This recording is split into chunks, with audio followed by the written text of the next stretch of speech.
സലീമായ കൽബാകണം നമ്മുടെ കൽബ്.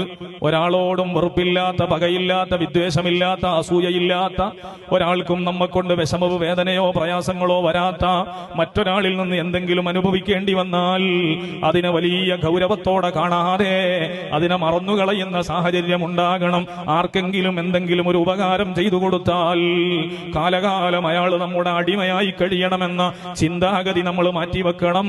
അതാണ് മഹാനവറുകൾ പറയുന്നത്. ചിലരുണ്ടല്ലോ അങ്ങനെ ഒരു കല്യാണം വരുമ്പോൾ സഹായിച്ചിട്ടുണ്ടാകും. സ്വാഭാവികമായി അതേ കുടുംബത്തിലുള്ള കല്യാണമാകുമ്പോൾ കൂടുതൽ ചിലപ്പം കൊടുക്കേണ്ടി വന്നിട്ടുണ്ടാകും. നിന്റെ അടുത്ത് ആ സമയത്തുള്ളത് കൊണ്ട് കൊടുത്തിട്ടുണ്ടാകും. പിന്നീട് ഈ വീട്ടിലൊരു കല്യാണം വരുമ്പോൾ അവരുടെ ഭാഗത്ത് നിന്ന് വേണ്ടതുപോലെ പരിഗണനയില്ലാതിരിക്കുമ്പോ നന്ദിയില്ലാത്ത കൗമാണെന്ന് പറഞ്ഞിട്ട് ആ നിലക്കുള്ള ഒരു സംസാരം നമ്മിൽ നിന്ന് ഉണ്ടാവരുതേ.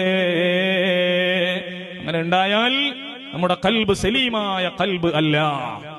നമ്മുടെ കൽബ് സലീമായ കൽബ് അല്ല, രക്ഷപ്പെട്ട ഹൃദയമല്ല. നമുക്ക് ആഖിറത്തിൽ രക്ഷപ്പെടാൻ കഴിയൂല.